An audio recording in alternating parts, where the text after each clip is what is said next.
So now let's move on to our next topic, cellular junctions. So in previous video we learned about epithelial tissue and its types. So let's begin.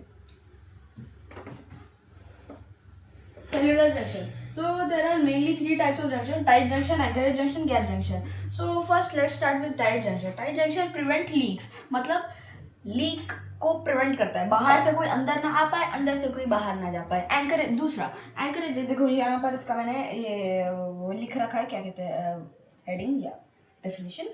तो दूसरा वाला देख दो, encourage junction. Encourage junction नाम से ही समझ में आ रहा है, एंकरेज का काम करता है, पकड़ कर रखने का काम कर रहा है.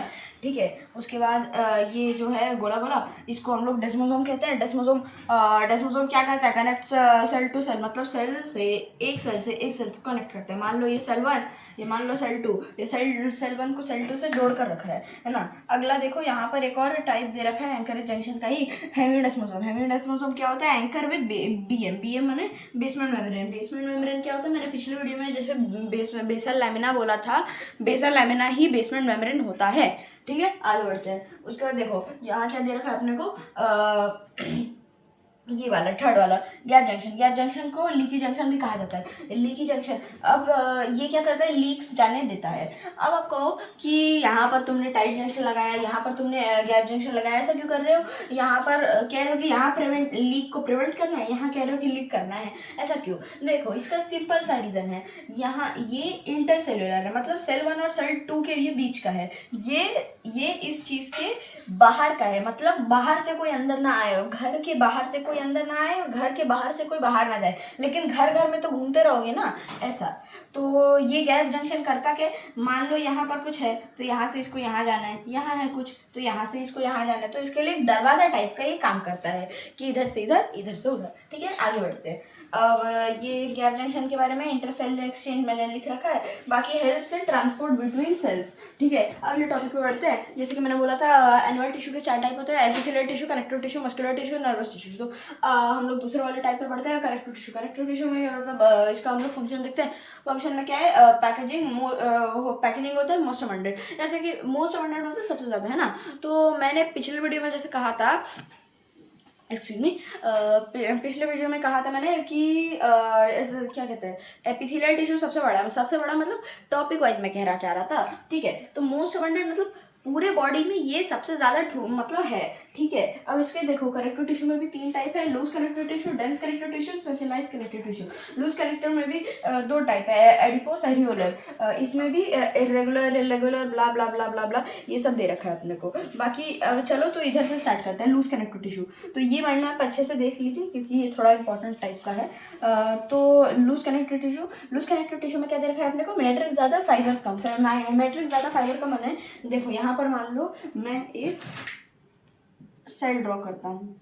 ये सेल के अंदर ये जो ब्लू है, ये पूरा मैट्रिक्स है. अब मान लो यहाँ पर मैंने फाइबर रखे, यहाँ फाइबर. अब फाइबर की कंपैरिजन में तो ये सेल मैट्रिक्स बहुत ज़्यादा है. मतलब कुछ ऐसा मान लो कि बहुत बड़ा घर है और उसमें सिर्फ कुछ ही जन रह रहे हैं, 2-3 जन ही रह रहे हैं, है ना, ऐसा. अब लूज कनेक्टिव टिश्यू के भी 2 टाइप अपने को दे रखा है: एडिपोस, एरियोलर एडिपोस, है ना. तो सबसे पहले चलो एरियोलर देखते हैं. एरियोलर क्या करता है, सपोर्ट करता है, पैकेजिंग करता है और रिपेयर करने में हेल्प करता है. ठीक है, तो बोलो कि पैकेजिंग का मतलब, पैकेजिंग तो यहाँ पे भी लिख रखा है. देखो कनेक्टिव टिश्यू खुद से थोड़ी करता है, मतलब कनेक्टिव टिश्यू में भी जो पार्ट्स है वो लोग कर रहे हैं ना.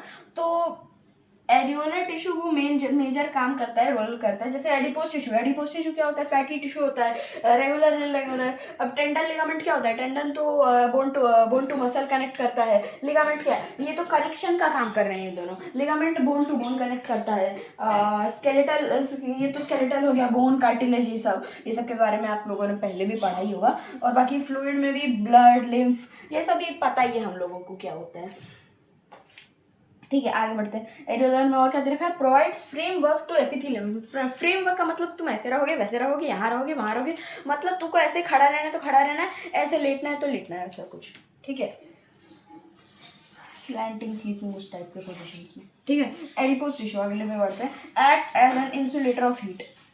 इंसुलेटर ऑफ हीट माने इंसुलेटर मतलब रोक रहा है, हीट को रोक रहा है। हीट मतलब तुम्हें अब्जॉर्ब करने दे रहा है कि देखो जैसे कि ठंडियों के टाइम पे अगर मान लो किसी मोटे आदमी को हमने पकड़ा और किसी पतले आदमी को पकड़ा मेरा मतलब, तो मोटे आदमी को कम कम ठंडी लगेगी। क्यों? क्योंकि उसके अंदर फैट है तो फैट है तो एडिपोज टिश्यू है तो ये इंसुलेटर ऑफ हीट का काम करेगी, हीट को अपने अंदर ट्रैप करके रखेगी जिसको उसको ठंडी नहीं लगेगी, लेकिन पतले वाले इंसान को लगेगी। ठीक है, आगे बढ़ते हैं। और उसके बारे में और क्या देखा है, ए ब्लबर इन सम ऑर्गेनिज्म नोन एज, ऐसे ठीक है। ए माने ऑल्सो नोन एज ब्लबर इन सम ऑर्गेनिज्म। क्यों ब्लबर क्यों कहा जा रहा है, मतलब क्यों नहीं मतलब कहाँ कहा जा रहा है। ब्लबर होता क्या है, फैटी टिश्यू माने एडिपोज टिश्यू, वही एडिपोज टिश्यू मतलब एडिपोज टिश्यू डायरेक्ट कहा जा सकता है कि ये ब्लबर ही है ना। इसको ये ब्लबर किन किन ऑर्गेनिज्म में कहा जाता है, एग्जाम्पल मैं बता रहा हूँ, वेल, पोलर बेर। तो अब बताओ वेल को क्यों ज़रूरत है इतना, क्योंकि मानो वो कितने ठंडे इलाके में कितने ठंडे पानी में रह रहा है, अब उसको तो ज़रूरत है ना कि वो उसको इंसुलेशन का काम करना पड़ेगा ना, हीट का, उसको अपने आप को बचा कर मतलब समझ रहे हो ना कि हीट अपने आप को करके रखना पड़ेगा इतने ठंडे एनवायरनमेंट में। ठीक है, तो आगे बढ़ते हैं। अब अगला अपने को दे रखा है वर्क एज शॉक अब्जॉर्बर। इसका मतलब क्या हुआ, चलो एक ऐसे इमेजिन करते हैं, मान लो ये हार्ट है, अच्छा नहीं हार्ट है लेकिन मान लो ये हार्ट है, ये तो ठीक है। अब देखो मान लो इसके अराउंड में हमने एडिपोज टिश्यू पूरा भर दिया है ना, ये एडिपोज टिश्यू है। अब ये एडिपोज टिश्यू क्या कर रहा है, शॉक अब्जॉर्बर का काम करेगा कि मतलब ये अगर इधर उधर हुआ तो ये शॉक मतलब जो लगेगा, जो शॉक लगा इसको ये ही अब्जॉर्ब कर लेगा। ठीक है, तो इसके बाद हम लोग पढ़ेंगे एडिपोज टिश्यू। ठीक है।